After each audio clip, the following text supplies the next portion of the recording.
Well, ladies and gentlemen, so welcome to the first video of our first series on transit. And I actually had to go to a bar and just drink beer today. Because I had to think, how am I going to present this transit video for you guys? This is not as simple as you guys might think, because there's so many layers to studying a transit. Transit, in my previous video, as I talked about how to study transit, or not just study from the ascendant, the moon, but also the Namancha chart, studied through your Arudha Lagna. You have to look at how many points, like bindus, a certain house is getting. And so when a planet transits over it, will it bring any solid solid effect to it, or very weak effect to it? Then a planet moving over another planet, not just in an empty house, but over another planet. All of these things are different layers. So I'm going to try to do sun video. I'm just going to go ahead and do sun transit video, but this could be a part A, which sun might be, this could be a part A all the way through part G or F, just for the sun. So I'm hoping to cover whatever the basic first you need to know. And before we start a sun transit video, if you need to know where exactly sun is transiting, in which house you're transiting, what ascendant you are, to find all this astrological information for yourself, check out the links here. Check out my full astrological report, including my books, Astrology, Conjunction, and Aspects of the Speed of Light, including all my consultations here. So as you know, in transit, a sun will travel, or any other planet is simply traveling over every sign and zodiac, or zodiac sign and house. Every time. Right now as I speak, sun is at Imam Kuli direction. Imam Kuli meaning below the earth. Because it's night. Sun is rising probably in India right now as I speak. So it's constantly moving. So this is what transit is. So sun, whenever it transits a house, whenever it transits over a planet, what is the job of a sun? Sun is a flashlight. Sun illuminates the things that it's transiting over. It brings those qualities up for a whole month. For a whole month, whatever house is transiting will become this bright focus.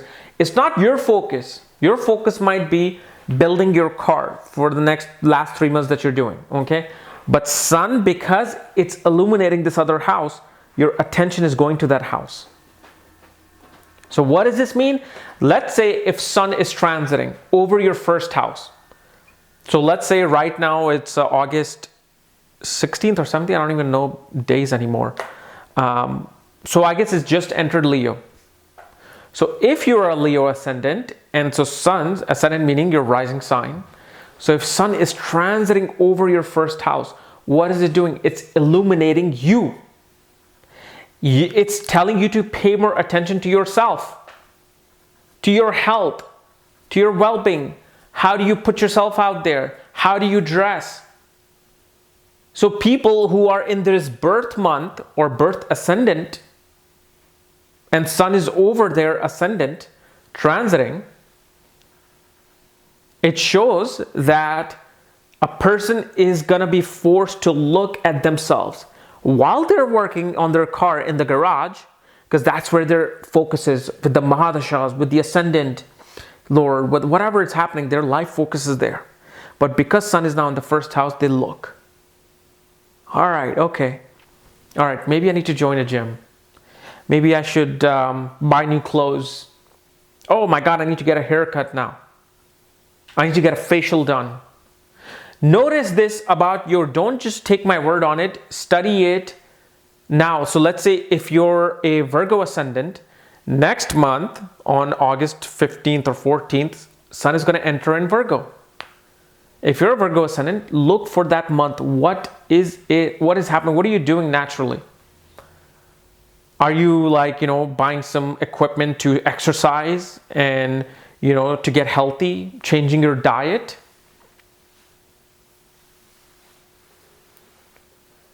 So it's not about like your birth month, I'm sorry.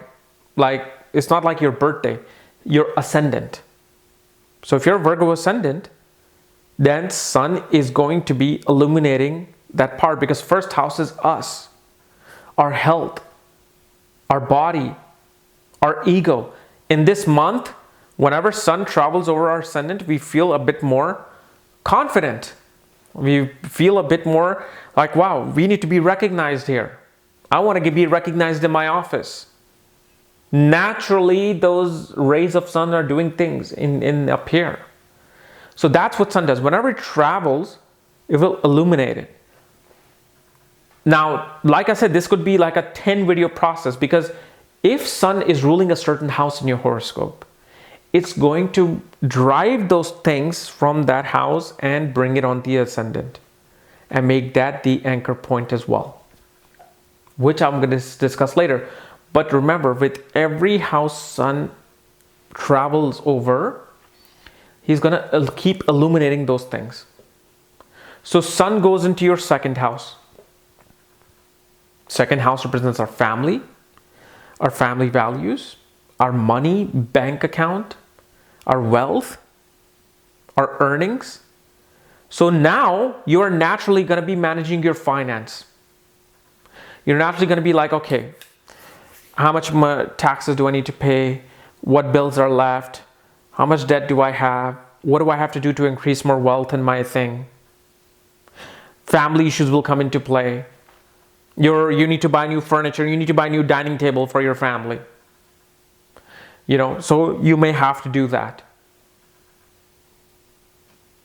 Sun transit your third house gives more attention to your communication. You're doing whatever you're doing, but now the third house is illuminated. You're going to be dealing with your siblings, if you have siblings. You're going to be dealing with your cousins, your families, like, your aunts, uncle, cousins, chacha, mama, tauji, whoever. They're going to be ringing a bell here at light, like a light shining there. But here, what Sun is going to do, it's going to make you more communicative for that month.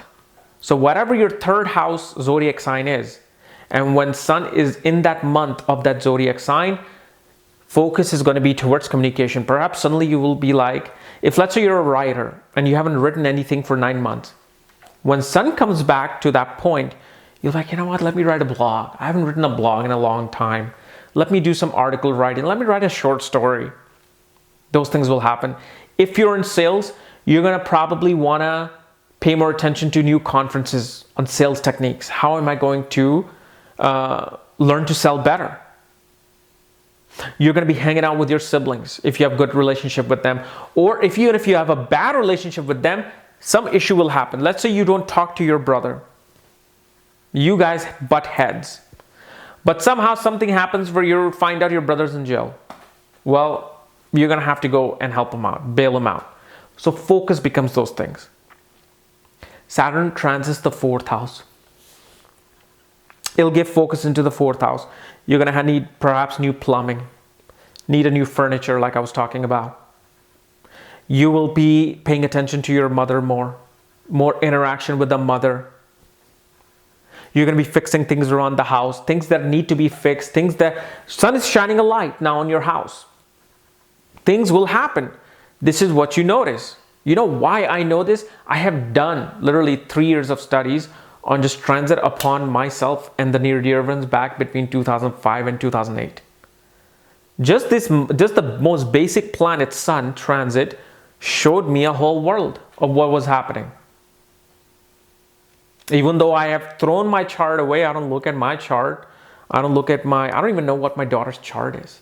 My wife keeps telling me, why don't you look at it? I'm like, no. Sure, I know their time of birth. I know when they're born. I'm never going to look at the chart. Because when you are in the field where you are helping other people through astrology, don't care about your own. So that's my thing. But I have gone through these things. I know exactly how some of these transits work. Not some, but actually all. Sun transits your fifth house. If you have children, focus that month is going to be towards children. Perhaps you need to make sure that they go to their soccer practice on time. Your youngest one has basketball tryouts coming, so you're practicing basketball with them. Your education will become a focus if you're a student. You're not paying attention in your class. You're just like, on Twitter and Facebook and watching YouTube videos. But when Sun transits your 5th house, suddenly you're like, whoa, I got a D in physics. Oh man, I'm screwed. If I don't get a B in my midterms, I'm going to be screwed. So what happens that month? Everybody who has Sun transiting their 5th house and their students, they're going to be paying more attention to their academics. Whether they decide to leave academics, decided to get more education, get more tuition or a tutor to help them with their thing, they will pay finally attention to even though they're on Twitter for the past 6-7 months and just texting, but now suddenly Sun is shining the light on the 5th house. When Sun travels the 6th house, again, your health becomes an important thing. You're like, you know what, maybe I need to go to a doctor, get a physical done. Sun will illuminate people who are trying to hurt you. Like 6th house represents your enemies. People who create obstacles for you. Sun will shine a light on them. Perhaps you find out from one person to the other that, this person's talking crap on you at work and they're telling all the lies to your boss. You're like, whoa, really? Come again? And you see that people will come out of, you will see that people who are creating obstacles for you, the obstacles that is in front of you will become or will be shined upon. So let's say you never checked your credit report. Suddenly you realize that somebody opened up a credit card. And you're like, whoa, because you were trying to get a loan and you suddenly realize that somebody took a credit card under your name and your identity is stolen and whatnot. So Sun is shining a light on all the 6th matter. Perhaps when Sun is transiting your 6th house, you even get a pet, a small pet. We're actually getting the golden retriever in 12 days. I'm just counting the days, man. We're getting like an English golden retriever puppy for Yash, my golden retriever who's right there. You don't never see him, but he's always in this office. He's either in there in the corner, but he's always there.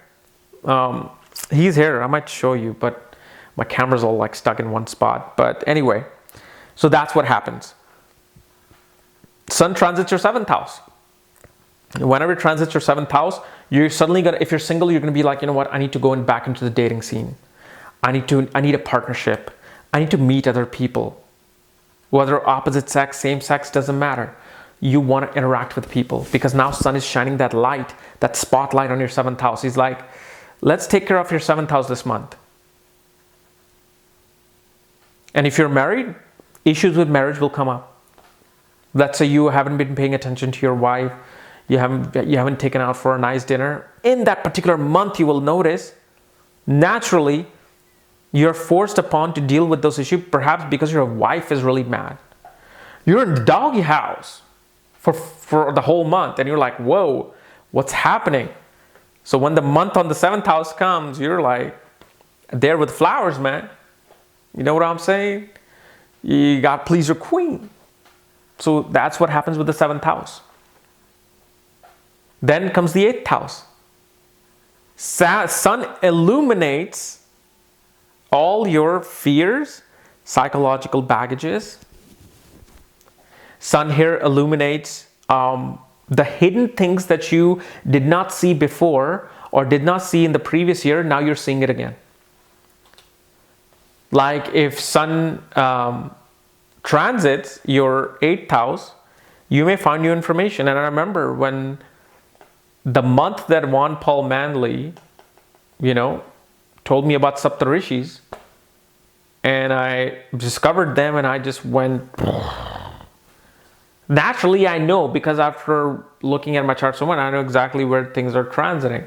So I'm like, wow, yeah, Sun was in my 8th house. It was illuminating the secret information, the hidden, not the secret, hidden information that I never knew was there, but somehow somebody helped me to see that in that particular month. Then comes the 9th house. Or even let's talk about the 8th house still. It can show that you may perhaps need a surgery. You need to go to a dentist and get your wisdom tooth out, which is in a way a surgery.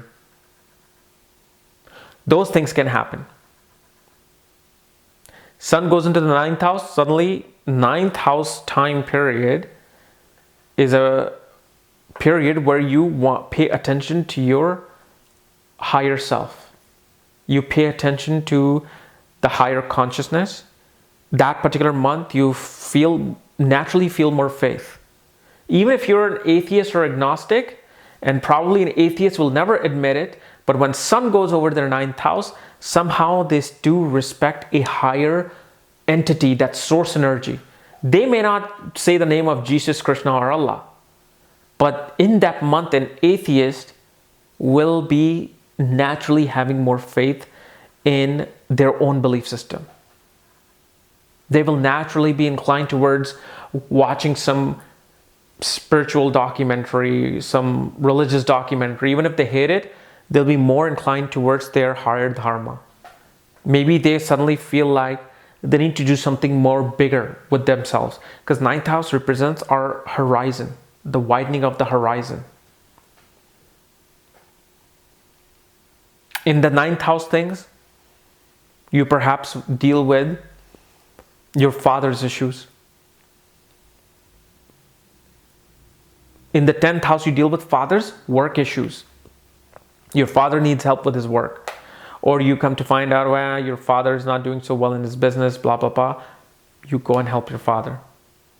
10th house, when Sun is transiting the 10th house, that's when you feel that most bold and confident. You want to take bold steps. Sun transit your 10th house, you will feel like I deserve a raise, I need a raise, or I need that change of job, and I need to look at better opportunities. Come on, where are you?